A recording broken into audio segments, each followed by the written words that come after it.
TV조선 취재기자들이 전하는 뉴스의 중심, 보도본부 한나인, 저는 신효섭입니다. 국제원자력기구 IAEA가 어제 일본 후쿠시마 오염수 방류의 안전성을 확인하는 보고서를 공식 발표하자 민주당이 우리 정부 여당은 물론이고 IAEA까지 싸잡아 비판하며 총공세에 나섰습니다. 정부 여당은 일본 기시다 총리에게 머리를 조아리나 국제원자력기구 검증 결과는 도쿄전력의 용역 발주 보고서와 같은 깡통 수준이다. 이런 비판이 나왔습니다. 반면 여당은 국제원자력기구랑 싸우는 건 북한과 이란뿐인데 민주당의 투쟁 대상이 IAEA가 돼버렸다. 국제원자력기구 검증 결과를 따르겠다는 건 문재인 정부 정책을 승계한 것이다. 이렇게 맞받았습니다. 방류한 오염수가 해류를 타고 우리보다 먼저 도달한다는 미국은 판단은 과학이 좌우해야 한다며 사실상 일본을 지지하고 나섰습니다. 관련한 소식들 지금부터 자세히 알아보겠습니다. 국제원자력기구 IAEA는 도쿄에서 오염수 방류가 국제안전 기준에 부합한다는 최종 보고서를 발표했습니다.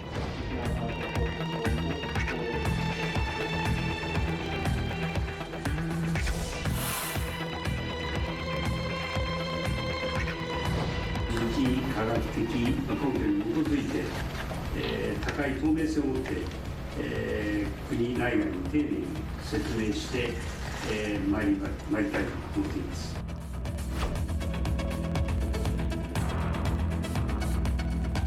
윤석열 대통령은 검증조차 안 된 결과에 우리 영해와 우리 생명을 통째로 맡길 셈입니까? 이번 기회에 과학과 진실로 철저하게 무장하여 선동 정치를 끊어내는 데 함께해 주시기를 부탁드립니다.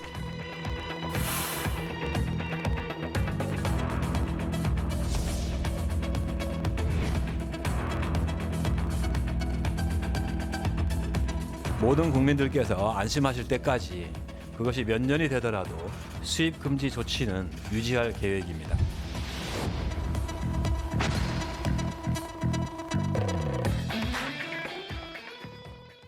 국제원자력기구가 전문가들을 일본에 파견해서 현장 조사를 벌이는 등 2년여 동안 일본의 오염수 방류 계획을 점검해서 마련한 최종 보고서, 이게 어제 발표됐습니다. 일본의 오염수 방류가 국제 기준에 부합하느냐, 이게 핵심이었는데요. 결론은 문제가 없다, 이겁니다. 네, 이 국제원자력기구 IAEA의 검증 결론은 오염수 방류에 관한 이 사회적 환경적 우려를 알지만 이 방류가 사람과 환경에 미치는 영향은 매우 적을 것이라는 겁니다. IAEA는 다액종 제거 설비 알프스를 통해서 이 삼중수소를 뺀 거의 모든 방사능 물질이 제거된다는 기존 입장을 재확인했고요. 알프스로 걸러지지 않는 이 삼중수소는 이 바닷물로 희석해서 기준치의 40분의 1 수준으로 농도를 낮춰 배출하는 만큼 큰 문제가 없다고 봤습니다. 이 보고서에 따르면 이렇게 희석된 오염수의 삼중수소는 지구에서 자연 생성되는 삼중수소보다 5,000배 적은 양이라고 합니다. 라파엘 그로시 IAEA 사무총장 발언 들어보시죠. Plan as it has been proposed and devised is in conformity with the agreed international standards. If the government decides to proceed with it, would have negligible impact on the environment, meaning the water, fish, and sediment. The water dispersion is one that is currently in use in many countries, including China, in Korea, in the United States, in France. 또 IAEA는 이 보고서가 11개국의 원자력 전문가로 구성된 국제 검증단이 수행한 결과임을 강조했는데요. 또 오염수 샘플을 분석하는 데 객관성을 보장하기 위해 이 IAEA 산하연구소 3곳과 함께 한국, 프랑스, 스위스, 또 미국의 연구시설에도 분석을 의뢰했다고 밝혔습니다. 다만 보고서는 이번 검토 내용이 방류 계획에 대한 평가란 점을 분명히 했는데요. 일본 측의 계획과 다른 사정이 발생하거나 방류 개시 이후의 상황은 담고 있지 않기 때문에 IAEA는 방류가 시작된 이후에도 계속 안전성을 검토하겠다는 방침입니다. 이 같은 보고서 결과가 이제 공개되면서 과연 오염수 방류 언제 이루어질지 이 시기에 관심이 집중되고 있습니다. 다음 달 그러니까 8월에는 방류가 시작될 거다 이런 전망이 지금 일본 안에서 나오고 있죠. 네, 그렇습니다. 일본 니혼게이자이 신문은 일본 정부가 후쿠시마 오염수 해양 방류 시기를 8월로 조정하고 있다고 보도했습니다. 오염수 해양 방류 계획이 국제 안전 기준에 부합한다고 평가한 IAEA의 종합 보고서가 나왔지만 일본 정부가 바로 방류에 나서지 않고 우선은 국내외 여론 설득에 주력할 것이라는 분석입니다. 요미우리 신문은 일본 정부 관계자 말을 인용해 설명을 위해서는 일정의 시간이 필요하며 피해가 발생하지 않도록 섬세하게 주의를 기울여 최후에 총리가 방류 시기를 판단한다고 보도하기도 했습니다. 국제원자력기구의 이 최종 보고서와 관련해서 우리 정부의 공식 입장 발표 아직은 나오지 않았습니다. 그런데요, 이 대통령실 관계자가 이번 결과를 존중한다 이렇게 밝힌 것으로 전해졌습니다. 예, 이 대통령실 관계자는 오늘 원자력 안전 분야의 대표적 유엔 산하기구인 IAEA의 발표 내용을 존중한다 이렇게 밝혔습니다. 또 정부는 우리 국민의 건강과 안전을 최우선에 두고 일본 정부와 협조해서 지속적인 모니터링과 우리 바다 그리고 이 수산물 안전 관리를 대폭 강화하겠다고 덧붙였습니다. 정부는 IAEA와 별도로 2021년 8월부터 한국원자력안전기술원 주도로 오염수 방류의 안전성을 점검하고 있고요. 이 종합적인 분석 결과를 담은 보고서 발표도 준비하고 있습니다. 정부의 종합적 입장은 자체 검토 보고서 발표와 오는 7일 이 라파엘 그로시 IAEA 사무총장 방한 등을 거친 뒤에 정리될 거란 전망이 나옵니다. 관련해서 정부의 오염수 일일 브리핑 들어보시죠. 지금 정부에서도 발표 시기를 최대한 당기기 위해서 지금 노력 중에 있고요. 검토가 끝나는 대로 지체 없이 곧 발표가 있을 예정이니까 참고하시면 되겠습니다. 일본의 오염수 방류는 사실 공해로 이루어집니다. 그렇기 때문에 한국이나 일본 이 두 나라만의 문제가 아닌 거죠. 국제사회의 관심 클 수밖에 없는데 대표적으로 지금 미국과 중국은 또 엇갈린 반응을 내놨습니다. 네, 먼저 미국 국무부 대변인은 IAEA 보고서에 대한 입장을 묻는 언론의 질의에 일본이 방류 계획에 있어 과학에 기반한 투명한 절차를 추진해왔고 IAEA에도 적극 협조했다며 방류 판단은 과학이 좌우해야 한다고 말했습니다. 사실상 일본의 방류 계획을 지지한다는 입장을 내놓은 건데요. 일본이 IAEA의 검증까지 받은 만큼 이대로 방류가 진행돼도 문제가 없다는 의미로도 해석이 됩니다. 바이든 행정부는 2021년에 일본이 오염수 방류를 결정했을 당시부터 국제 안전 기준에 따를 것이라며 사실상 지지 입장을 표명해왔습니다. 반면에 중국은 즉각 반발했는데요. 중국은 국제원자력기구가 성급하게 보고서를 낸 데 대해서 유감을 표한다면서 일본이 해양 방출을 강행한다면 일체의 결과를 떠맡아야 한다며 보복 조치를 취할 수 있음을 시사하기도 했습니다. 관련해서 중국 외교부 대변인의 발언 들어보시죠. 报告不是日方排海的通行证，不能证明排海是处置核污染水唯一的、最安全的和最可靠的选项。 중국의 저 같은 강경한 입장은 사실 오염수 문제 이거 하나에 관해서만 나온 것이 아니고 그 배경을 보면 결국 이제 미국과 일본의 이른바 이제 중국 고립 전략 그것에 대한 일종의 강경한 반응 그 중에 하나다 이런 지금 해석도 사실 나오고는 있습니다. 일본 어떻든 우리나라 그다음에 중국 등을 상대로 해서 이 외교적 설득 작업을 예정하고 있는 것으로 또 그렇게 보도가 되고 있습니다. 네, 일본은 중국과 한국 내부의 반대 여론을 의식해서 7월 13일 인도네시아에서 개최되는 아세안 외교장관 회의에 맞춰 한국, 중국 외교장관과 개별적으로 회담하는 방향으로 추진 중인 것으로 전해졌습니다.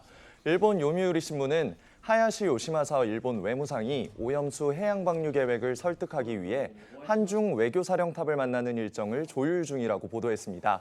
기시다 총리는 어제 라파엘 그로시 IAEA 사무총장을 만난 자리에서도 과학적 근거를 바탕으로 높은 투명성을 갖고 국내외에 정중하게 설명하겠다고 했습니다. 우리 정치권도 지금 입장을 내놨는데요. 이 보고서의 신뢰성을 두고서 여야의 반응 정말 말 그대로 극명하게 갈렸습니다. 네, 민주당과 정의당 등 야권은 이 안전성 검증이 제대로 되지 않았다면서 공세 수위를 높였습니다.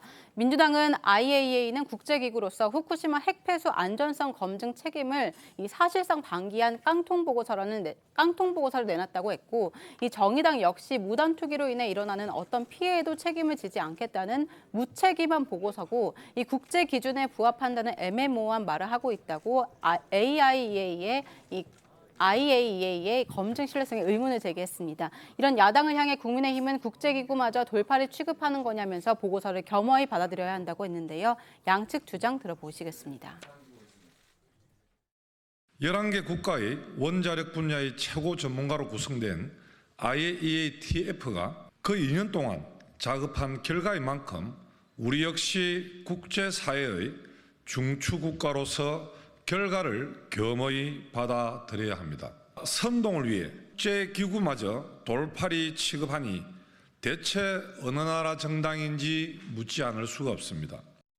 안전성 검증 못한 깡통 보고서라는 결론을 내렸다. IAEA는 국제기구로서 독자적이고 후쿠시마 핵폐수 안전성 검증 책임을 사실상 방기했다.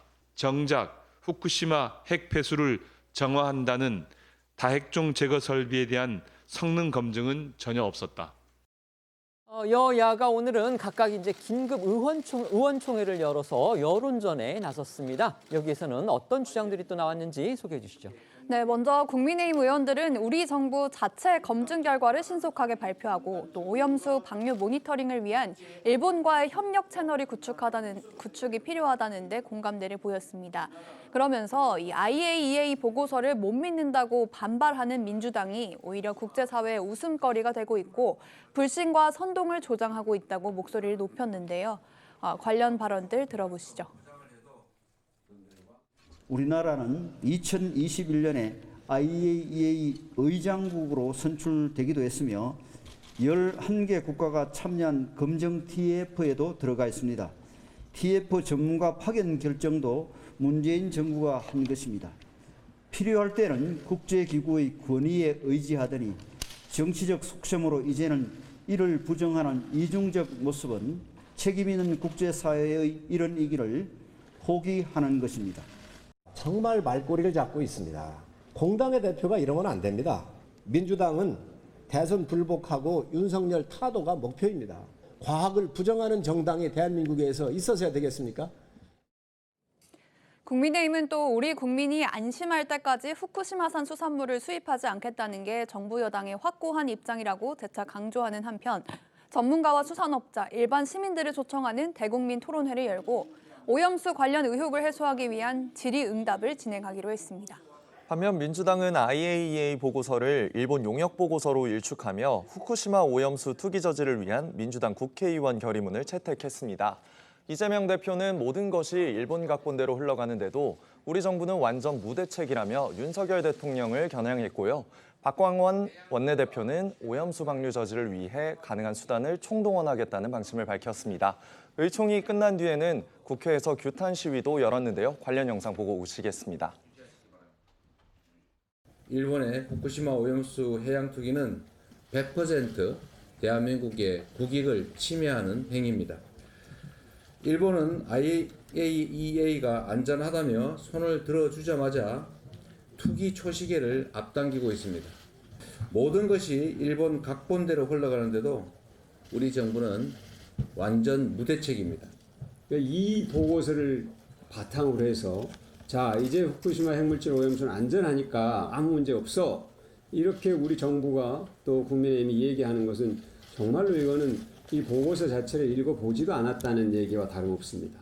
의원님들께서 구체적으로 말씀해 주시고 그것을 저희들이 바탕으로 실질적인 이제 행동을 저희 더 다양하게 펼쳐나가야 될 것 같습니다. 후쿠시마 원전 오염수 해양 투기 반대한다.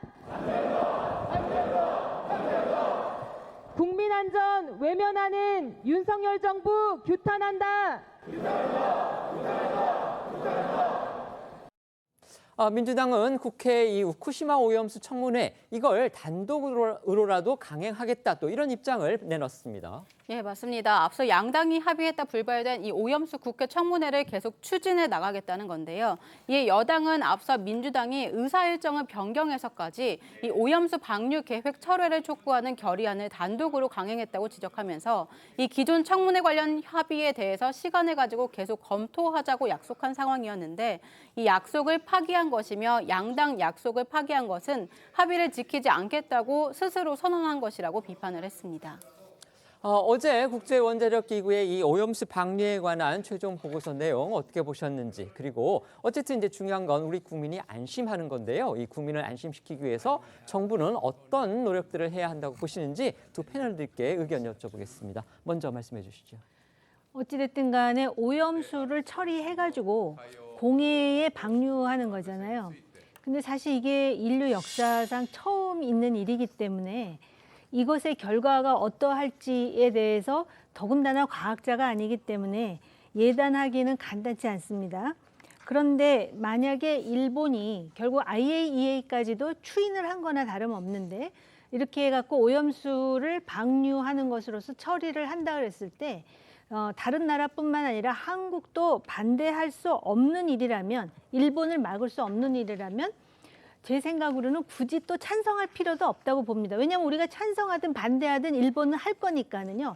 그리고 여기에다가 외교적으로 이 오염수 방류와 관련해서 우리 수산물을 어떻게 보호할 것인가에 대한 대책으로서 국민들을 안심시켜야 되지 않을까, 이런 생각이 들고요.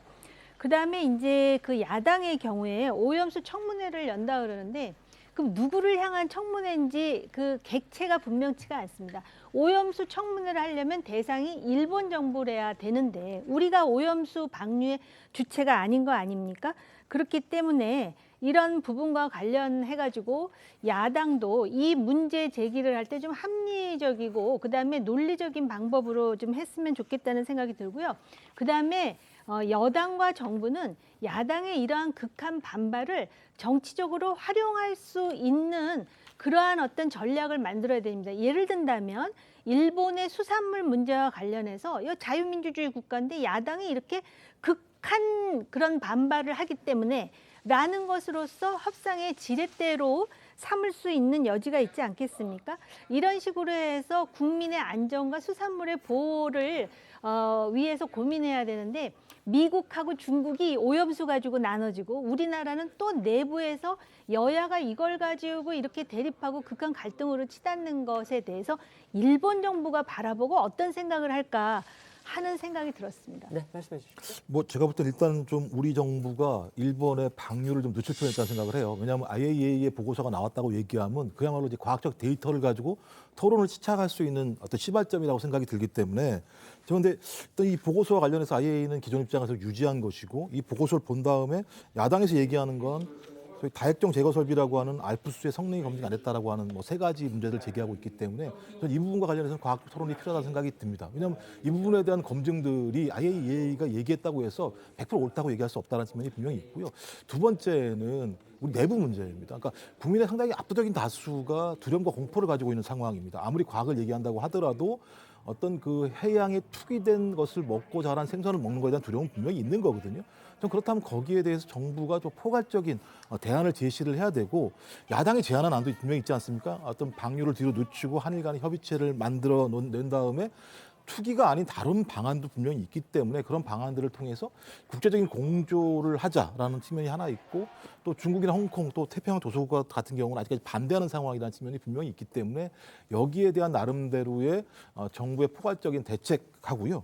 마지막으로는 계속 IAEA는 이제 방사능에 대한 문제인 건데 이 해양의 이 방사능 오염수가 내려갔을 때 해양 생태계가 어떤 변화가 있을 것인지 먹이사슬에 의해서 그것을 먹고 자란 해산물을 우리가 먹었을 때 생체에 어떤 문제가 있을 것인지에 대한 두려움은 분명히 있거든요. 저는 이런 부분에 대해서도 정부가 좀 아주 좀 강력한 방안들을 국민에게 제시를 할 필요가 있다는 생각이 들어서요. 그런 포괄적인 방안들을 가지고 접근하지 않는다면 제가 볼 때는 국민들의 이 압도적인 어떤 부정적인 여론들을 금세 삭히기는 어렵다고 생각을 합니다. 네.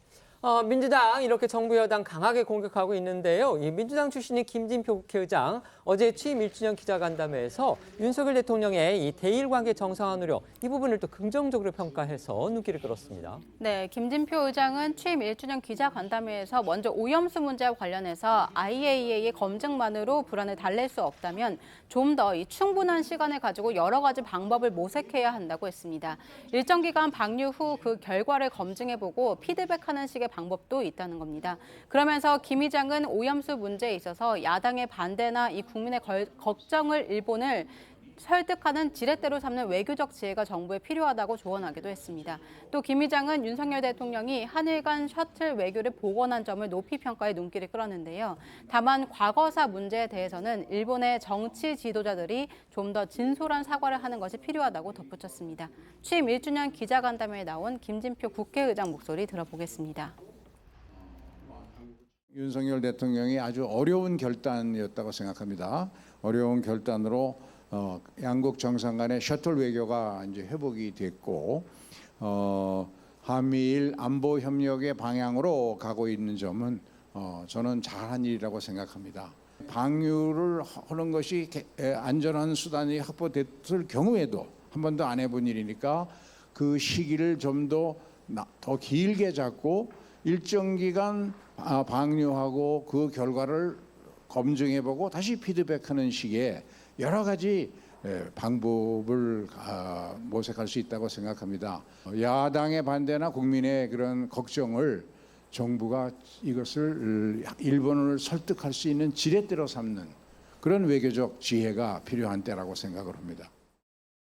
윤석열 대통령의 움직임도 살펴보겠습니다. 어제 이 하반기 경제정책 방향 회의 이걸 주제를 했는데 여기에서 또 카르텔 타파 이 부분을 강조했습니다.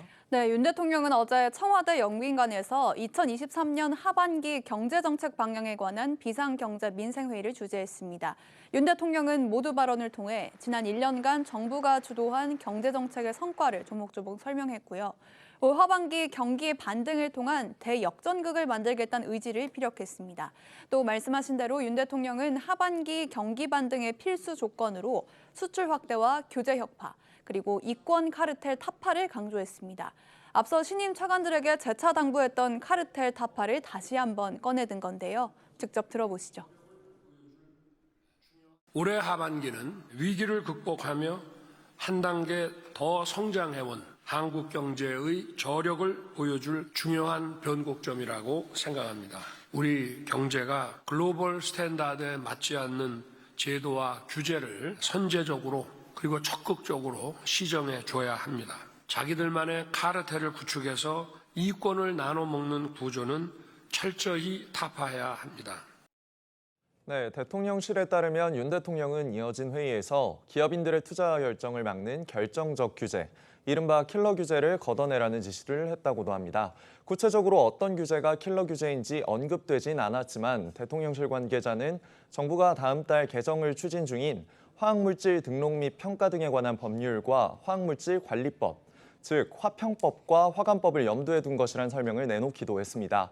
또 다른 관계자는 유통업의 가장 큰 장애가 되는 대형마트 의무휴업법과 외국 기업의 투자를 막는 중대재해처벌법이 윤 대통령이 말한 킬러 규제에 포함되는 것으로 볼 수 있다고 말했습니다. 윤 대통령 어제 회의에서요, 이 정치법 그리고 불법 시위에 단호히 대응하겠다 이런 말도 했다고 합니다. 조만간 이 집시법도 대수술에 들어갈 가능성 이게 또 지적이 되고 있습니다. 예, 대통령실은 윤 대통령이 어제 회의에서 이 국민과 국민 경제를 인질로 삼고 정치 파업과 불법 시위를 벌이는 사람들의 협박에 절대 굴복하지 않고 단호히 대응하겠다는 의지를 밝혔다고 전했습니다. 이 같은 윤 대통령의 발언으로 정부가 검토 중인 집회 및 시위에 관한 법률, 즉 집시법 개정 작업에 더욱 속도가 붙을 것이라는 전망이 나오는데요. 대통령실이 지난달 13일부터 지난 3일까지 국민 토론에 붙였던 이 집회 시위 제재 요건 강화 방안에 대해서 찬성률이 높았던 만큼 대통령실은 조만간 집회와 시위 소음 기준을 대폭 강화한 내용의 집시법 개정안을 내놓을 것으로 보입니다. 어제 윤 대통령의 이 같은 발언 사실상 이제 지난 3일부터 총파업에 돌입한 민주노총을 겨냥했다. 이런 해석이 많습니다. 네, 말씀하신 대로 민노총은 윤석열 정권 퇴진을 내걸고 지난 3일, 그러니까 월요일부터 오는 15일까지 2주간의 총파업에 시작한 상태입니다. 오늘은 전국에서 지역별 결의대회와 행진이 진행되고요. 내일은 서울 숭례문 앞에서 민주일반연맹과 서비스연맹이 총파업 대회를 열 계획입니다. 또 총 4차례에 걸쳐서 전국 동시다발 촛불 집회도 계획하고 있다고 합니다. 이런 가운데 윤 대통령이 정치 파업과 불법 시위에 대한 단호한 대응을 강조하면서 이게 사실상 민노총의 총파업을 겨냥했다 이런 해석이 나왔는데요. 대통령실 관계자는 윤 대통령의 발언이 민주노총에 관한 것이냐는 질문에 그 부분도 배제했다고 이야기할 수는 없다 이렇게 답한 것으로 알려졌습니다. 관련해 2주간 총파업에 돌입한 민노총의 집회 모습 먼저 보시고 어제 대통령실을 통해 정해진 윤 대통령의 발언도 들어보겠습니다. 행진을 진행할 예정입니다. 경찰의 법 집행에 협조를 부탁드리겠습니다. 이렇게 살 수 없다는 절박한 외침이며 이대로 살 수 없다는 단호한 결심입니다. 대통령은 혹시라도 불법 시위나 파업을 통해 뭔가를 얻을 수 있다는 기대를 갖고 있다면 윤석열 정부에서는 그런 기대를 깨끗이 접는 것이 나을 것이라고 말했습니다. 민노총 총파업에 대해 경제단체를 중심으로 비판의 목소리도 나오고 있습니다. 경제 6단체는 공동성명을 통해 민노총이 이번 총파업에서 정권 퇴진과 노동개혁 저지, 오염수 방류 저지 등을 내세우고 있는데 이는 파업의 목적이 될 수 없는 정치적 요구라고 꼬집었습니다. 경제 회복을 위한 국민의 노력에 찬물을 끼얹고 있다고 비판하기도 했는데요. 또 민노총의 집회 시간과 퇴근 시간이 맞물리면서 곳곳에서 불편을 호소하는 목소리도 나오고 있습니다. 경찰은 서울 도심에 심각한 교통 불편을 줄 우려가 명백하다며 저녁 5시부터 8시까지 집회를 금지한다고 밝힌 상황입니다. 민노총은 이에 반발해 서울행정법원에 집행정지 신청을 냈습니다. 어제 법원은 집회가 퇴근 시간대에 이루어진다고 해서 인근 장소에 막대한 교통소통 장애를 초래할 것으로 단정할 수는 없다며 퇴근 시간대 서울 광화문 집회를 일부 허용했습니다. 정부가 추진해온 공영방송, 그러니까 이제 KBS죠. KBS 수신료 분리징수도 지금 속도를 내고 있습니다. 오늘 방송통신위원회가 관련 방송법 시행령 개정안을 의결을 함으로써 이제 곧 이것이 현실화가 될 가능성이 커졌습니다. 네, 방통위는 오늘 오전 전체 회의를 열고 공영방송인 KBS와 EBS의 수신료를 이 한국전력의 전기요금에서 분리해 징수하는 내용의 방송법 시행령 개정안을 통과시켰습니다. 방통위는 3인 체제로 운영 중인데 정부 여당 측인 김효재 방통위원장 직무대행과 이상희 위원은 개정안에 찬성을 했고요. 시행령 개정 절차 중단을 요구하면서 무기한 단식 농성을 벌이고 있는 이 야당 측 김현 위원은 반대 의사를 밝히면서 퇴장했습니다.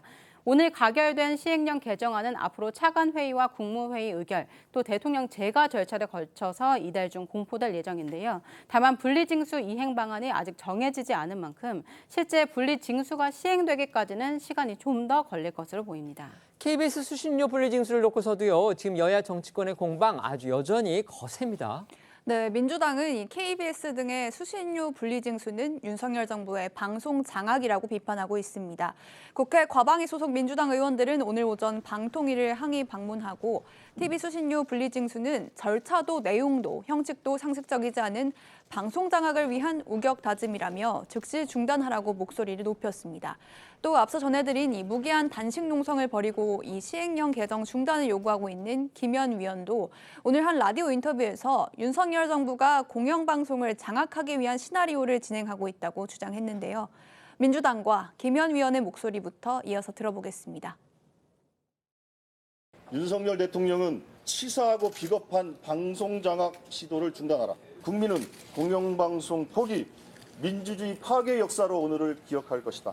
윤석열 정부에 들어서 공영방송 KBS, EBS, 그다음에 더 나아가서 MBC 때문에 국정 운영에 대한 평가가 제대로 이루어지지 못하고 있다라는 그런 자체 진단이 나온 것 같고요. 그걸 위해서 공영방송을 장악하기 위한 시나리오를 진행하기 위해서 지금 이런 일들이 벌어지고 있다라고 판단합니다. 국민의힘에서는 지금 어떤 목소리가 나오고 있습니까? 네, 과방위 소속 국민의힘 의원들은 앞서 기자회견을 열고 KBS가 경영진의 방만 경영은 물론 보도 공정성에 있어서도 문제가 심각하다며 정부의 수신료 분리징수 방침에 힘을 실었습니다. 이들은 또 KBS가 문재인 정권 비호 아래 친민주당 세력의 나팔수로 활약했다고 주장하면서 그동안 재허가 심사에서 2차례나 미달 평가를 받은 KBS ETV는 폐지까지도 고려해야 한다고 압박했습니다. 국민의힘 목소리도 직접 들어보겠습니다. 야당이 왜 그러겠습니까? 자기들한테 유리하니까 언론 장악이다 이렇게 몰고 가지 않겠습니까? 자기들한테 불리한 방송이라면 그렇게 하겠습니까? 좀 중립적으로 해달라. 절규의 목소리를 내는 겁니다. 이제는 정말 중립적인 입장에서 문재인 정부도 끝났지 않습니까? 중립적인 입장에서 방송을 해달라. 또 국민의힘은 앞서 KBS가 문재인 정부 시절 고대영 전 사장 해임 처분을 비판한 앵커 발언을 다시 보기에서 삭제했다가 하루 만에 복구한 것을 지적하기도 했습니다. 국민의힘 공정미디어위원회는 성명을 통해 민노총 언론노조가 장악한 KBS 경영진이 뉴스를 조작하고 누락하더니 이제 앵커 멘트까지 무단으로 삭제하는 만행을 저질렀다며 김희철 KBS 사장이 엄중하게 책임져야 한다고 압박했습니다. KBS, EBS 등 이 공영방송의 수신료를 이 분리징수하도록 하는 내용의 그 시행령 개정안이 오늘 방송통신위원회를 통과했습니다. 지금 방통위원이 원래 제적이 이제 5명인데 지금 3명밖에 없죠. 근데 그 3명 중에서 여당 출신의 의원들은 여권 출신의 위원 2명이 찬성을 했고 이 야권 출신 의원 1명은 아예 퇴장을 했습니다. 따라서 여기에서는 또 어떻게 보면 여권의 단독 처리가 이루어졌다 이렇게 볼 수도 있겠는데 어쨌든 지금 이를 두고서 민주당은 현 정권이 공영방송을 장악하려 한다 이렇게 지금 주장을 하고 있고요. 그다음에 국민의힘은 오히려 반대로 지난 문재인 정권에서 오히려 공영방송을 장악해서 그것 때문에 지금 민주당이 그 결과를 계속 누리기 위해서 이렇게 반대하는 거 아니냐 지금 이렇게 맞받고 있습니다. 여기에 대해서는 두 분 패널께서는 어떻게 논평을 하시는지 저희가 한번 들어보겠습니다. 말씀해 주시죠. 예, 일단 뭐 말씀하신 것처럼 수신료에 대한 불만을 가지고 있는 국민들도 계시고 그다음에 KBS가 방만 경영을 한 거에 대한 문제도 다 알고 계실 거라 생각이 들고요. 그다음에 OTT 때문에 방송 환경이 변했다 이런 환경도 다 이해하겠어요. 근데 왜 하필이면 이 상황에서 분리징수라는 것들을 들고 나왔는가? 통합징수라는 배경은 뭐냐면 기업의 광고를 받거나 정부가 지원을 하게 되면 방송이 휘둘릴 수 있기 때문에 국민의 세금을 통해서 국민을 위한 방송을 하자라고 하는 것이 통합징수의 핵심적인 이유였거든요. 근데 분리징수를 하려고 하면 방송법을 개정해야 돼요. 왜냐하면 TV 수신기가 있는 사람만 돈을 내게 돼 있기 때문에 방송법을 개정하지 않고 이렇게 분리징수를 하게 되면 논란이 될 수밖에 없는데 또 이 정부는 강행 처리하는 방식으로 시행령을 바꾼단 말이에요. 저는 이해가 안 되는 거예요.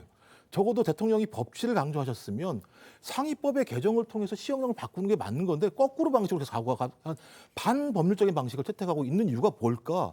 또 그다음에 이미 국회에 방송 3법이 올라와 있지 않습니까? 여야가 토론을 해야죠. 그리고 진짜 그야말로 KBS가 친정부적이고 문제가 있다고 얘기하면 방송법 개정을 통해서 바꿔야 되는 게 맞죠. 돈줄을 눌러서 막겠다고 얘기하는 건 어느 정부나 마찬가지면 정권을 잡으면 돈줄을 막아서 정리하면 되는 거잖아요. 이게 올바른 방송 개혁이겠습니까? 저는 본인들의 대의가 진정으로 옳다고 얘기하면 정해진 절차와 법률에 따라서 진행하는 것이 그야말로 나중에 정당성을 얻을 수 있다고 생각을 합니다. 네, 말씀해 주십시오. 조금 전에 우리 신앵커께서 민주당이 현 정권이 지금 KBS를 장악하려 한다. 또 국민의힘에서는 지난 문재인 정권에서 KBS를 장악했기 때문에 이런 사달이 났다 그랬잖아요. 여기 해답이 있는 것 같아요. 지난 정권에서 KBS를 장악해가지고선 여러 가지 볼썽사나운 모습이 있기 때문에 이걸 정상화하기 위해서 이런 조치를 취한다면 일단 현 정권도 지난 정권과 같은 시행착오를 안 하면 되는 거예요. 그러니까 한마디로 정치와 언론이야말로 디커플링 돼야 되는 거거든요. 그리고 사실 민주당도 과거에 KBS가 민주당이 불리한 방송을 한다 그럴 때는 분리 수신을 주장했었어요. 근데 분리 수신을 주장한다 그래서 수신료 받지 말라는 건 아니에요. 전기료에 얹지 말고 니들이 알아서 한번 받아봐라라는 얘기잖아요. 근데 그게 자신이 없는 것 같아요, KBS가. 왜냐하면 지금 말씀하신 방망 경영이라든지 또 공정성 시비는 아직까지도 있는 것 아닙니까? 또 인사 문제도 그렇고요. 그렇기 때문에 이 오래 묵은 문제고 또 지금 방송 환경이 바뀌었고요. 방송도 살아남으려면 시장 논리, 예를 든다면은 그 중거로 시청률 같은 것도 반영이 돼야 된다고 보면은 분리수신해야 되죠. 그러다 보니까 이제 절차상의 하자가 있다 이런 얘기를 하시는데요. 이 절차상의 불법적인 사자가 아닌 이상 이것이 시행령이든 어찌됐든 간에 그거는 법적인 판단을 받아보더라도 지금 일단은 분리수신을 향해서 나아가고 있는 게 아닌가 이런 생각이 듭니다. 네. 추미애 전 법무부 장관이 문재인 전 대통령의 요구로 장관직에서 물러나게 됐다. 당시 재보선을 앞두고서 이낙연 당시 민주당 대표가 청와대에 자신의 인사를 요구했다. 이렇게 폭탄성 주장을 한 것을 두고서 지금 민주당 안에서는 계파와 상관없이 연일 추 장관을 비판하는 그런 목소리들이 나오고 있습니다. 네, 추 전 장관은 지난주부터 복수의 언론과 인터뷰를 통해서 이 당시 검찰총장이었던 윤석열 대통령과 갈등을 겪고 있는 상황에서 문재인 전 대통령이 자신에게 물러나 달라고 했다는 취지의 발언을 하면서 이 당시 장관직 사퇴가 자신의 의사가 아니었다고 주장하고 있습니다. 이와 관련해서 민주당 원로인 박지원 전 국정원장은 오늘 한 라디오 방송에 출연해서 지금 이 순간 추 전 장관이 저런 말을 하는 게 의심스럽다. 대통령은 장관에 대한 임명과 해임 권이 있다면서 문 전 대통령이 추 전 장관에게 사퇴를 요구했다 해도 이는 문제가 없다고 지적을 했습니다. 박 전 원장은 또 추 전 장관의 발언 의도를 두고 총선 출마를 위한 포석으로 해석하면서 이 민주당의 최대 개혁은 단합인데 총선을 앞두고 왜 저런 얘기로 당내 문제를 만드냐 자제했으면 좋겠다고 비판 섞인 조언을 했는데요. 관련해서 영상 보고 오겠습니다. 왜 지금 이 순간 추미애 전 장관이 저런 말씀을 하시는지 저는 그것이 좀 의심스러워요. 내년 총선을 앞두고 왜 저러한 얘기들이 당내에서 문제가 되는가 저는 서로 좀 자제했으면 좋겠어요. 그때의 저간의 사정에 대해서는 저도 알아요. 그렇지만은 지금 얘기할 때가 아니다. 회고록이나 쓸 얘기를 왜 지금 하냐고요. 지금 얘기하면 회고록 안 팔려요. 추미애 장관이 정치인 아니에요. 자기가 총선에 출마해서 국민의 심판을 받아보겠다. 이건 당연한 수순 아니에요?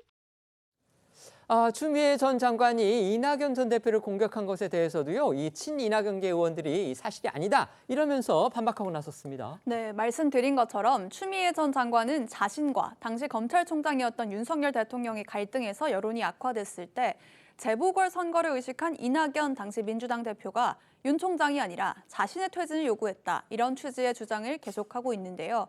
이에 대해서 친이낙연계인 윤영찬 민주당 의원은 오늘 한 라디오 방송에 출연해서 추 전 장관의 주장은 사실이 아닐 거라고 생각한다며 당대표도 지내셨고 법무부 장관도 지내신 분이 본인과 관련돼 있는 사안들에 대해 주관적으로 사적인 감정을 가지고 폭로하는 게 과연 어른다운 행동이냐 이런 부분들에 대해서 비판적인 의견들이 많다고 했는데요. 윤 의원의 목소리도 듣고 오겠습니다. 사퇴를 요구했다? 저는 그 얘기는 사실이 아닐 거라고 생각합니다. 당 대표도 지내셨고 법무부 장관도 지내신 분이 본인과 관련돼 있는 사안들에 대해서 주관적으로 사적인 감정을 가지고 폭로하는 게 과연 어른다운 행동이냐 이런 부분에 대해서 지극히 사실은 비판적인 의견들이 많다라는 말씀을 드립니다.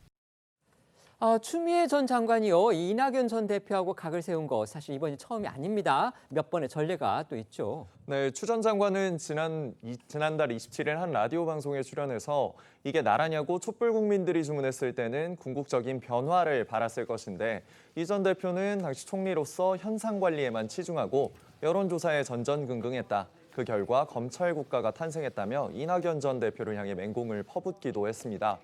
앞서 재작년 9월 민주당 대선 후보 경선 TV토론회에서는 이 전 대표를 향해 당대표 시절 자신과 당시 검찰총장이었던 윤석열 대통령의 동반 사퇴를 건의했다는 언론 보도가 있는데 믿지는 않지만 진실이 무엇이냐고 추궁하기도 했습니다. 관련해서 과거 영상까지 함께 보고 오겠습니다.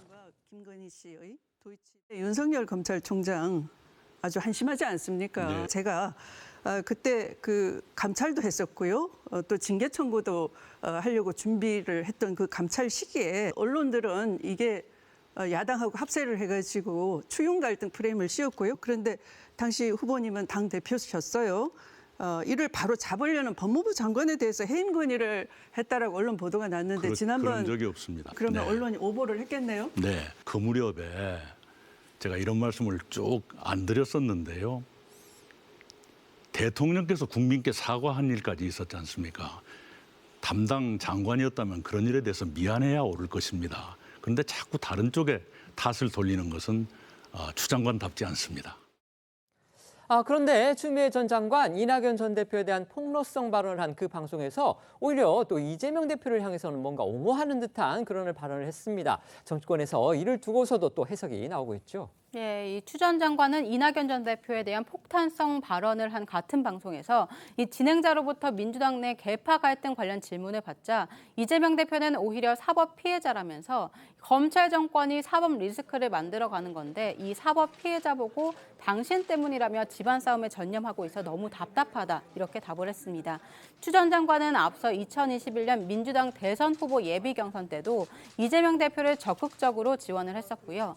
지난해 2월에는 민주당 선거대책위원회가 공개한 한 인터뷰 영상에서 이재명 대표를 추 전 장관이 키웠냐는 물음에 본인이 이 대표를 키웠으며 이 대표가 본인의 말은 잘 듣는다고 자신하기도 했습니다. 과거 영상 보고 오시겠습니다.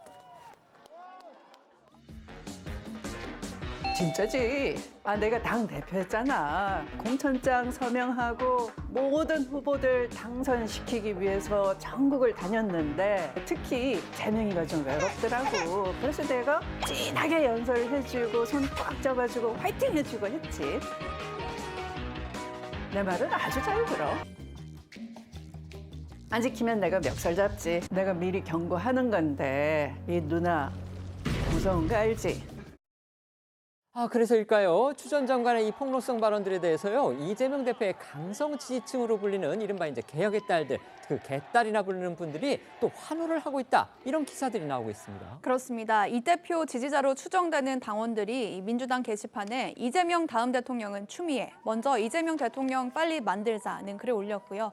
다른 당원도 추미애, 추 장군, 추 다르크 화이팅이라면서 더 세게 나가달라, 적들이 겁내고 있다, 더 세게 폭주 기관차처럼 달려달라고 썼습니다. 또 이재명 대표 팬카페인 재명인의 마을에도 추미애 절대 지키자, 추미애가 옳았다, 추미애 용기를 응원한다, 이런 긍정적인 반응들이 올라왔습니다. 추 전 장관의 이번 이 폭로성 주장과 함께 이 과거 행보까지 더해지면서 민주당 안팎에서는 결국 추 전 장관이 다음 총선의 공천을 의식해서 이재명 대표한테 손을 내민 거 아니냐, 이런 분석 나오고 있죠.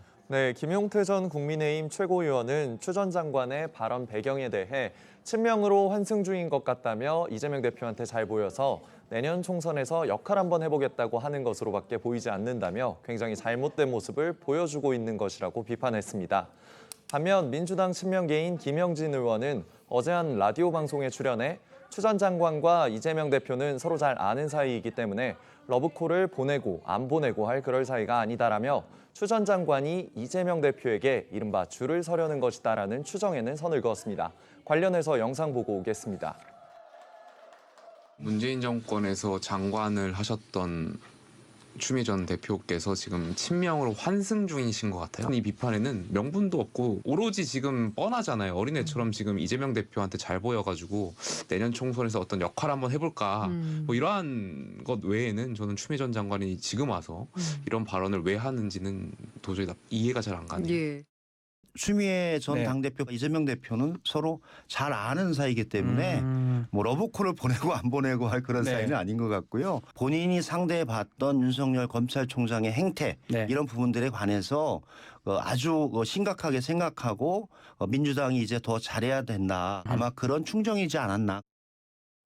같은 친명계여도 이 좌장으로 평가받는 정성호 의원은요, 오늘 추 전 장관을 또 강하게 비판을 해서 눈길을 끌었습니다. 이 정성호 의원은 오늘 한 라디오 방송에 출연해서 전직 대통령과 당대표를 저격하는 추 전 장관이 어떻게 친명 줄서기가 되냐며 그렇게 하면 이재명 대표에게 오히려 더 부담이 돼서 이 대표에게 줄을 서려 해도 설 수 없을 것이라고 주장을 했습니다. 발언 듣고 오겠습니다.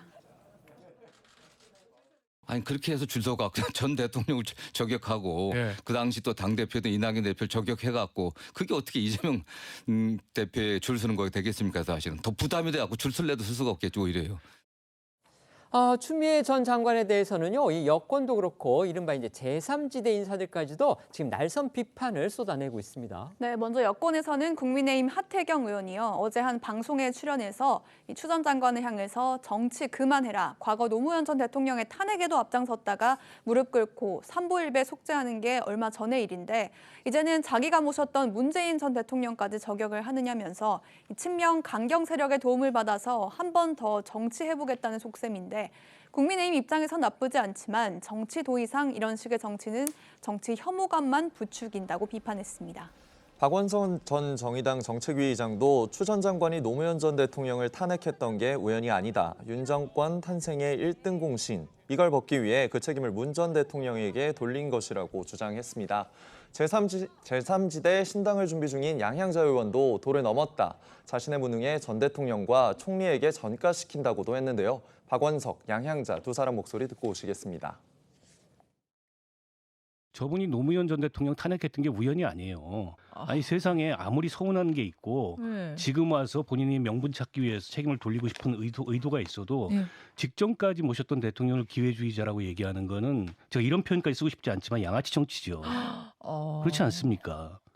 저는 도를 넘었다. 금도를 넘었다라는 것이고 좀 안타깝지만 자신의 무능함을 전직 대통령과 총리에게 전가하는 것이 아니냐 이런 생각이 들고 추 전 장관이 최근 공격 대상에 올린 두 사람이죠. 바로 문재인 전 대통령하고 이낙연 전 대표가 오늘 평산마을에서 만납니다. 이 회동도 또 주목이 됩니다. 예, 이낙연 전 대표 측에 따르면 이 전 대표는 오늘 오후 양산 평산마을로 문재인 전 대통령을 예방한다고 합니다. 이 전 대표는 그 전에는 경남 김해 봉화마을을 찾아서 이 노무현 전 대통령 묘역을 참배하고 권양숙 여사도 만납니다. 앞서 이 전 대표는 귀국 나흘 만인 지난달 28일 이 첫 일정으로 현충원을 찾아서 김대중 전 대통령 묘역을 참배했고요. 지난 주말에는 광주 5.18 묘역을 찾는 등 정치 행보를 이어가고 있는 상황입니다.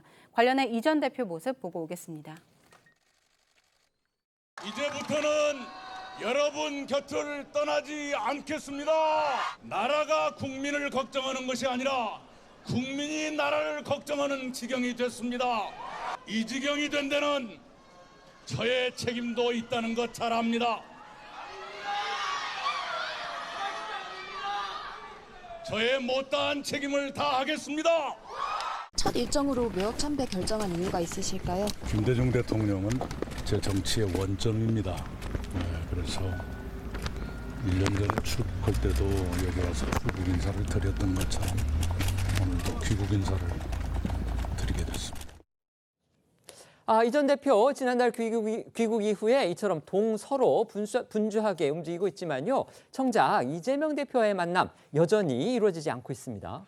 이재명 대표가 이 전 대표 귀국 직후 전화를 걸어 만남을 제안했다는 사실 시청자분들도 알고 계실 겁니다. 하지만 두 사람의 만남은 아직까지 확정되고 있지 않는 상황입니다. 이 전 대표 측은 예정했던 귀국 인사를 마친 뒤 이 대표와의 회동도 고려하겠다는 입장인 것으로 전해졌는데요. 이를 두고 박지원 전 국정원장은 한가하게 왜 돌아다니냐라며 이 전 대표에게 하루빨리 이 대표를 만나라고 재촉했습니다. 박 전 원장 주장 듣고 오겠습니다. 저는 누구를 만나는 것도 좋지만 국민과 민주당 당원들은 양 이 씨가 빨리 손잡고 국민 속으로 들어가서 대여투쟁을 해라. 윤석열 정부가 이 모양 이 꼴인데 지금 한가하게 왜 돌아다니냐 이렇게 생각하는 거예요. 아니 이재명 대표가 이낙연 전 대표 귀국에 즈음에서 전화를 했잖아요. 먼저 만나야 돼요. 김대중 대통령 5.18 선친묘소 노무현 문재인 그다음 만나도 돼요. 시급한 것이 두 양이 씨가 단합하는 거예요. 양측의 만남이 미뤄질수록 민주당 안팎에서는 이제 여러 얘기들이 나올 수밖에 없을 텐데요. 실제로 이미 두 사람의 만남을 두고서 지금 장외 신경전이 한창이다. 이런 지적들이 나옵니다. 네, 요약하면 친명계는 당 통합을 위해서 하루빨리 만나서 이 대화를 나눠야 한다. 이런 입장인 반면에 친낙계는 서두를 필요가 없다는 분위기입니다.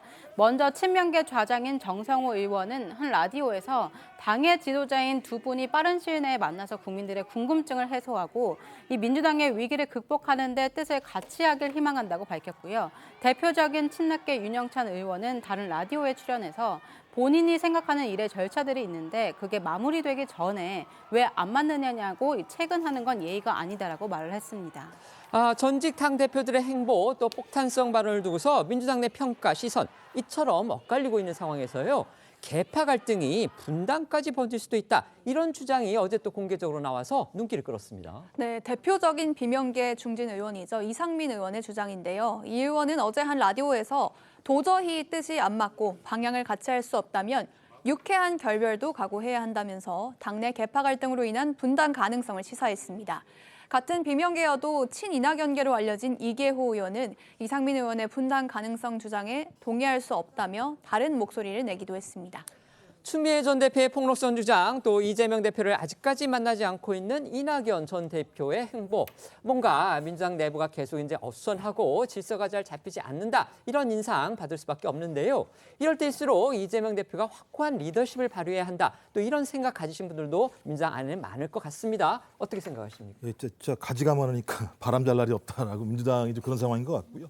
저는 좀 이상민 의원 같은 경우 유쾌한 결별을 말씀하시는데 본인이 좀 빨리 유쾌한 결별을 하셨으면 좋겠다는 생각을 해요. 이런 발언이 당에 도움이 되는지 잘 모르겠다는 생각이 드는 것이고요.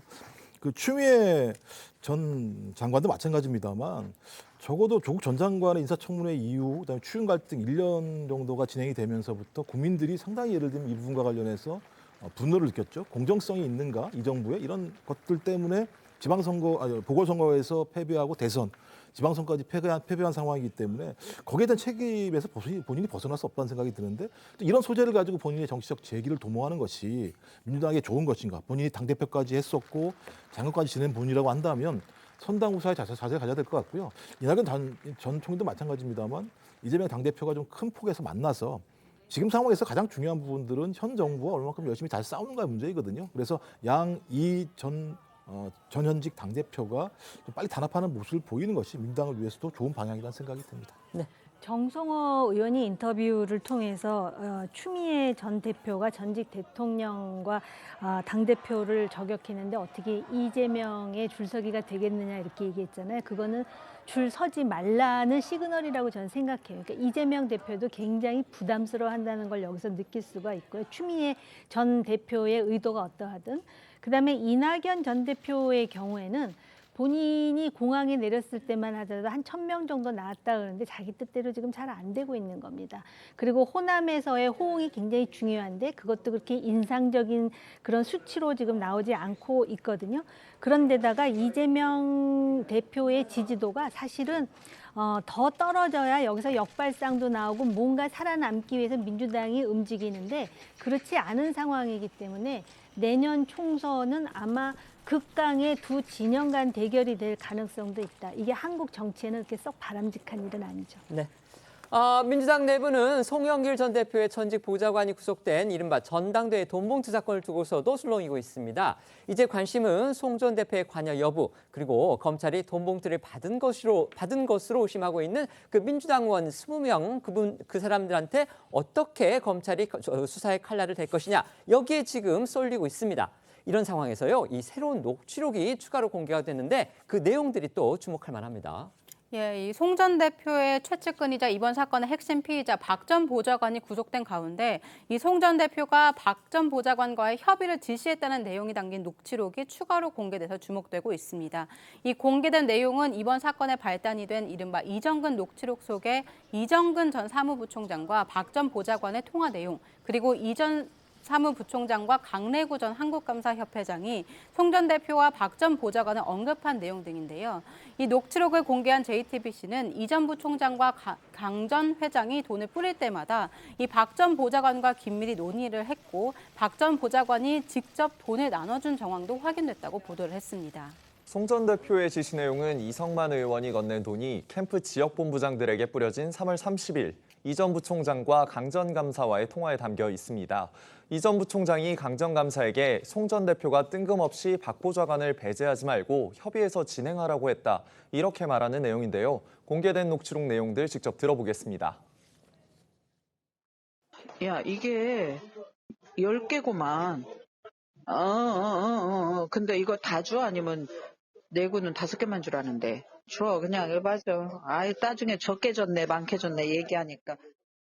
이제 또 오늘 그 박보하고도 확인을 했거든. 이제 따로 이제 그렇게 했는데 그게 그날 10개를 쓰셨는데 총은 어쨌든 몰라, 뭐 뜬금없이 나한테 를 배제하지 말고 하고 협의해가지고 해라, 그렇게 얘기하더라고.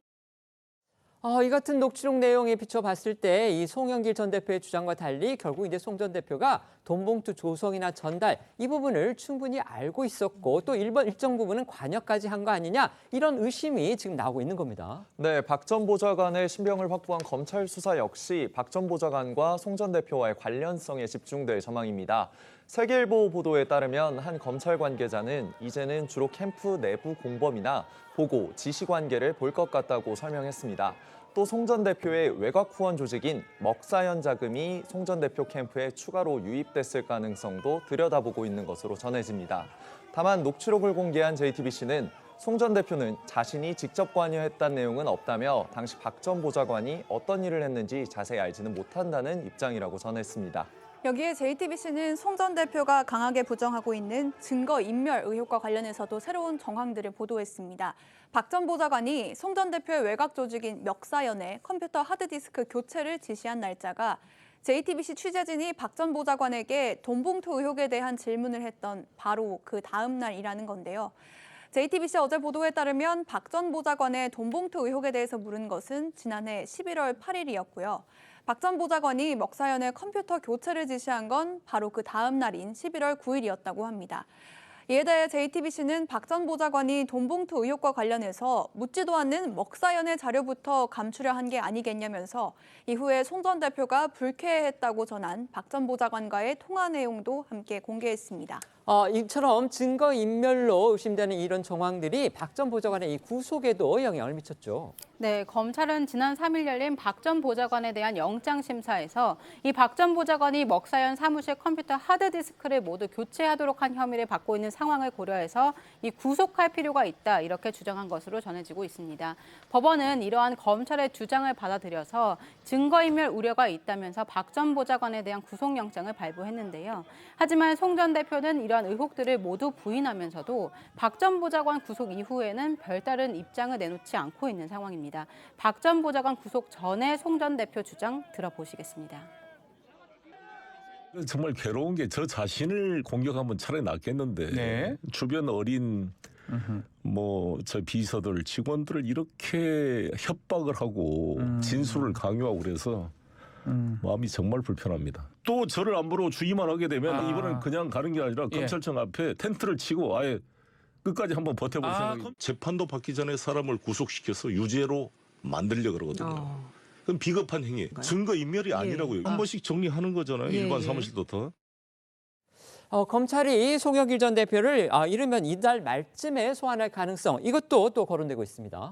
네, 최장 20일인 박 전 보좌관의 구속 기간으로 볼 때 이르면 이달 말 송 전 대표의 소환이 이루어질 거란 전망이 나옵니다. 박 전 보좌관에 대한 구속 기간이 끝나 검찰이 박 전 보좌관을 기소하면 공소장에 송 전 대표 혐의도 함께 담길 가능성이 크고 그렇게 되면 수사 상황 등이 노출될 위험이 있기 때문입니다. 따라서 송 전 대표에 대한 조사를 늦추기 어렵다는 분석인데요. 어제 관련 질문을 받은 이원석 검찰총장은 송 전 대표와 관련자들에 대한 구체적인 소환 일정에 대해선 답을 하지 않으면서도 당대표를 뽑는 선거 과정에서 은밀하게 조직적으로 대규모로 금품이 살포되고 이를 수수한 것은 민주주의와 법치주의를 무너뜨리는 아주 큰 범죄라며 명명백백히 진실을 밝히고 상응하는 처벌이 반드시 이루어지도록 하겠다는 입장을 밝혔습니다. 네, 검찰은 또 앞서서 국회에서 한 차례 체포동의안이 부결됐던 윤관석, 이성만 두 의원에 대한 구속영장 재청구 가능성도 배제하지 않고 있는 것으로 전해집니다. 민주당이 체포동의안 부결을 위한 임시국회를 열지 않겠다고 공언한 데다가 국회가 열리지 않는 7, 8월 중에 다시 영장을 청구하면 체포동의안 국회 본회의 표결 없이 영장실질심사가 바로 열릴 수 있기 때문인데요.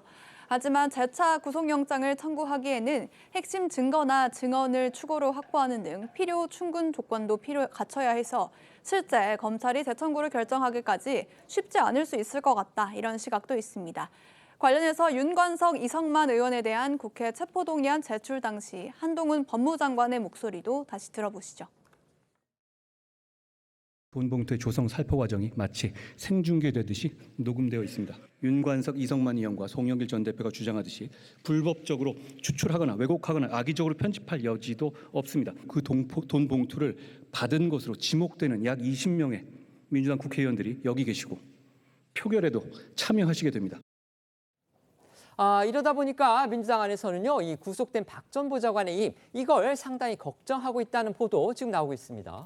네, 박 전 보좌관의 구속 이후에 민주당 안에서는 박 전 보좌관이 입을 열면 그때부터 의원들이 줄줄이 검찰에 불려갈 것이라거나 이 돈 봉투를 받은 의원들은 잠도 못 잘 것이란 말들이 오가고 있다고 합니다. 송 전 대표를 비롯해 이 돈 전달에 개입한 혐의를 받고 있는 윤관석, 이성만 의원뿐만 아니라 이른바 돈봉투 명단 지라시에 이름을 올린 의원들까지 관련 내용을 전부 부인하고는 있지만 박 전 보좌관의 진술에 따라서 상황이 급변할 수 있다는 우려도 적지 않은 상황이라는 겁니다.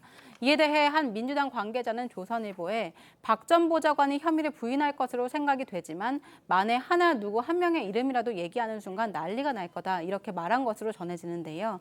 다만 어제 관련 질문을 받은 김한규 원내대변인은 저희도 구체적인 내용을 모른다면서도 소환 대상이 수긍할 만한 이 객관적 증거를 토대로 하는지에 따라 수사가 필요하다는 입장을 밝혔습니다. 지금부터는 오늘 하루 놓치면 안 될 핫한 뉴스를 모아 전해드리는 어쩌다 이런 일이 코너로 이어가겠습니다.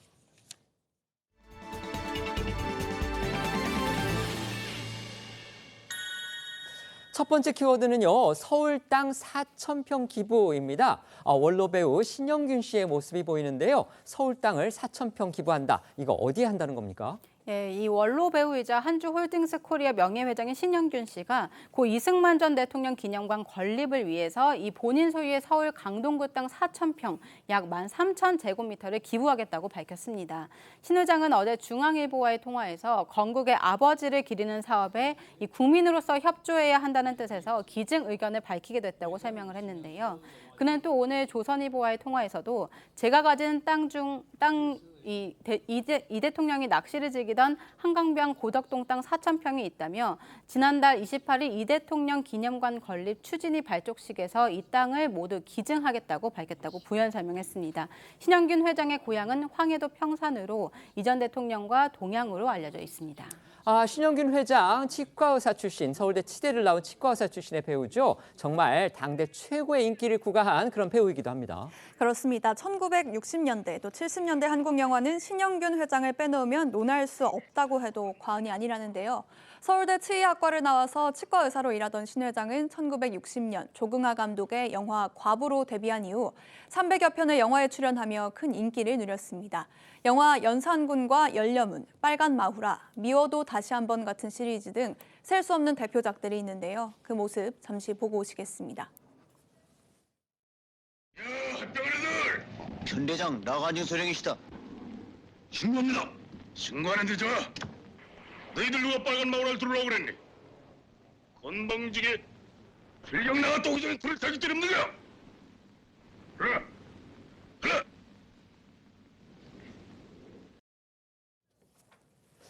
지금 보신 영화 빨간 마우라 개봉한 게 1964년입니다.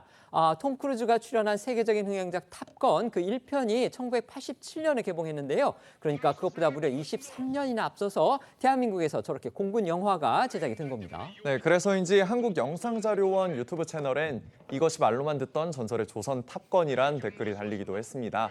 신상옥 감독이 연출하고 신영균 회장이 출연한 빨간 마우라는 특수 촬영 기법이 없던 시절 공군의 전폭적인 지원을 받아 실제 1940년대 미국 전투기를 띄우고 기체에 카메라를 달아 한국 최초로 공중전을 촬영한 블록버스터급 영화인데요. 1964년 개봉 당시 서울에서만 관객 22만 5천여 명을 동원하며 그의 흥행 1위 기록을 기록했고 대만, 동남아까지 수출되며 인기를 끌었습니다. 앞서도 서울 땅 4,000평 기부 얘기 저희가 했는데요. 신영균 회장 하면 이 영화계 안팎에서 이렇게 통 큰 기부로 또 유명한 분입니다. 예, 신영균 회장은 15대, 16대 국회의원을 지낸 뒤에 이 나눔의 삶을 몸소 실천하고 있습니다. 작년엔 모교인 서울대 치대에 10억 원을 쾌척했고요. 2016년엔 재단법인 통일과 나눔에 10억 원, 2010년에는 사유재산 500억 원을 문화예술계에 기부하면서 신영균 예술문화재단을 설립하기도 했습니다. 신 회장은 2010년 명보극장과 제주 신영영화박물관 등 500억 원 규모의 재산을 한국 영화 발전을 위해 사회에 환원하겠다고 발표하면서 이 건물을 팔지 말고 기부하자는 아들의 제안에 용기를 얻어서 재단을 설립했다면서 이 영화계를 위해서 명보극장은 꼭 보존하고 싶은 마음이 컸다고 밝혔습니다. 가진 모든 것을 기부하고 싶다 이렇게 평소에 밝혀온 신영균 회장인데요. 하지만 그도 이 애착을 가지는 물건이 있다고 합니다. 합니다. 네, 신영균 회장은 1950년대부터 서울 충무로 명보극장에서 수백 편의 한국 영화를 쏘아올린 영사기를 자신의 보물로 꼽았는데요. 이 영사기 덕분에 배우 신영균이 태어난 것이라고 웃으면서 영화에 대한 애정을 나타내기도 했습니다. 신영균 회장의 과거 목소리 조금 더 들어보시죠. 극장이 잘 안 되기 시작을 하고 영화 제작이 적고 그러니까 극장이 다 문 닫기 시작을 했는데 충무로라는 게 아다시피 영화인들이 집이나 마찬가지고 영화 역사가 있는 충무로 거리라고 그러거든. 이 충무로 거리를 지키기 위해서는 명보극장이라도 하나 있어야 되겠다. 이렇게 생각을 했는데 결국 이제 명보극장 해보니까 안 되고. 두 번째 키워드는요. 이번엔 탈옥이다인데요. 이 라임 사태 주범으로 수감 중인 김봉현 전 회장의 모습이 보입니다. 이건 또 무슨 일입니까? 네, 라임 사태 기억하시는 분들 있을 겁니다. 1조 6천억 원대 펀드 환매 중단으로 많은 사람들에게 피해를 준 사건입니다. 이 사태의 주범인 김봉현 전 스타모빌리티 회장이 이번엔 탈옥을 계획한 걸로 알려져 화제가 되고 있습니다. 김 전 회장은 지난달 같은 구치소 수감자에게 탈옥에 성공하면 20억 원을 주겠다며 도움을 요청했다고 하는데요. 검찰 조사를 받거나 재판에 출석할 때 경비가 허술한 틈을 노려 도망치려고 했다고 합니다. 또 미리 차량까지 준비시킨 뒤 도주하려고 한 걸로 파악됐습니다. 이게 정말 현실이 됐다면 이제 영화 같은 그런 탈주국이 벌어질 뻔했는데 근데 이 계획 어떻게 알려지게 됐습니까? 네, 이 구치소 밖에 있는 김봉현 전 회장의 누나가 탈옥을 돕기로 한 수감자의 지인 A씨를 만나서 이 착수금 명목으로 1,000만 원을 건넸다고 하는데요. 이 A씨가 검찰에 이 사실을 신고하면서 덜미가 붙잡혔다고 합니다. 검찰은 탈옥을 도우려던 혐의로 김봉현의 누나를 그제 긴급 체포했는데요. 체포된 김봉현의 누나는 동생의 도주 계획은 전혀 몰랐다며 혐의를 부인하는 것으로 전해졌습니다. 검찰은 또 이 김봉현 전 회장이요. 이 법정에서 도망갈 그런 계획도 세운 그런 또 정황을 포착했다고 합니다. 그런데 이게 어떻게 가능한 일일까요? 네, 일단 재판 중에는 피고인이 수갑을 차지 않고 대기하고 법정을 지키는 경위가 한 명밖에 없다는 점을 이용해서 도주하려 한 것으로 검찰은 파악하고 있는데요. 김 전 회장이 동원한 인력이 방청객으로 위장해서 법정에서 소란을 피우면 이를 틈타서 도주하는 계획 등이 논의됐을 가능성이 있다는 겁니다. 검찰은 김 전 회장이 구치소 안에서 동료 재소자와 면회온 지인 등과 나눈 대화에서 이런 내용을 파악한 것으로 전해졌습니다. 실제 어제 김 전 회장의 항소심 재판이 열렸습니다. 검찰은 이날 김 전 회장을 서울 남부구치소에서 서울고법으로 호송할 때 교도관 등 30여 명의 개호 인력을 동원했다고 합니다. 이들은 칼에 의한 공격을 막을 수 있도록 방검 장갑과 팔보호대까지 착용한 것으로 알려졌습니다. 또 이날 재판장은 재판 시작에 앞서 일부 피고인이 탈주하려 한다는 상당히 신빙성 있는 얘기가 있다면서 법정에서도 대비하지 않을 수 없어 특별한 조치를 내린다고 밝히며 김 전 회장에게 수갑을 찬 채로 재판을 받으라는 지시를 한 것으로 전해집니다. 지금은 구치소에 이제 수감이 돼서 저렇게 갇힌 채로 재판을 받고 있지만 김봉현 전 회장 저런 재판 받기 전에 또 도주한 그런 전력이 있습니다. 네, 이 김 전 회장은 이미 2번이나 탈주한 적이 있습니다. 2019년 말 라임 사태로 구속영장이 청구되자 영장심사에 출석하지 않고 5개월 동안 도주 행각을 벌였습니다. 당시 도주 자금 55억 원이 든 캐리어 여러 개를 들고 밀항을 시도하기도 했는데요. 이후 2020년에는 240억대 횡령 혐의로 구속 기소된 후에 1심 재판을 받다 전자발찌 착용을 조건으로 보석됐었는데 이 전자발찌를 끊고 도주했다가 48일 만에 검거된 전력도 있습니다. 당시엔 9층 높이 아파트에서 탈주를 시도하는 소동을 벌이기도 했습니다. 올해 2월 김 전 회장은 1심에서 1,200억 원대 횡령 혐의로 징역 30년형을 선고받았고 현재 항소심 재판을 받고 있는 상태입니다. 세 번째 키워드 보겠습니다. 귀여운 무단 침입인데요. 이거 곰들이 보입니다. 어떤 무단 침입인지 소개해 주시죠. 네, 미국 캘리포니아주에서 곰 가족이 울타리를 넘는 장면이 포착돼 관심을 끌고 있습니다. 지난달 12일 미국 LA 인근 도로에서 곰 2마리가 발견됐는데요. 아기 곰이 먼저 울타리를 넘어간 엄마 곰을 따라가기 위해 고군분투하고 있는 모습이 보입니다. 하지만 아기 곰에겐 담장이 너무 높아서일까요? 계속 실패를 하는데요. 그러자 엄마 곰이 울타리 너머로 몸을 구부려 새끼 곰을 입으로 물고 끌어올리는데요. 엄마 곰의 도움에 아기 곰도 다리를 이용해 스스로 일어나 울타리를 넘는 귀여운 모습이 포착된 겁니다. 미국에서는요, 저처럼 이제 곰이요, 이 인가에 등장하는 뉴스 종종 나오고 있습니다. 네, 미국 콜로라도주에서도 비슷한 일이 있었는데요. 이번엔 주거침입곰이 포착됐습니다. 지난달 한 여성이 이웃집 벽을 타고 2층 창문으로 침입하려는 곰을 촬영한 건데요. 영상을 보시면 곰은 한 손으로 매달려 떨어지기 직전 상태로 휘청거리기도 하면서 열린 창문으로 어떻게든 들어가려고 애를 쓰는 모습입니다. 이 곰은 결국 주거침입에 성공했습니다. 이 곰은 신고를 받고 출동한 경찰이 문을 열어주자 1층 창문을 통해 유유히 숲으로 돌아갔다고 합니다. 콜로라도 국립공원 관계자에 따르면 배고픈 곰들이 가정 방문을 하는 시기라며 곰의 가정 방문을 원치 않는다면 음식물이 든 쓰레기통을 잠그고 창문을 닫으라고 주문했습니다. 저희는 1분 뒤에 다시 돌아오겠습니다. 오늘 준비한 소식은 여기까지입니다. 저희는 내일 오후 1시에 더 핫한 소식으로 찾아뵙겠습니다. 시청해 주셔서 고맙습니다.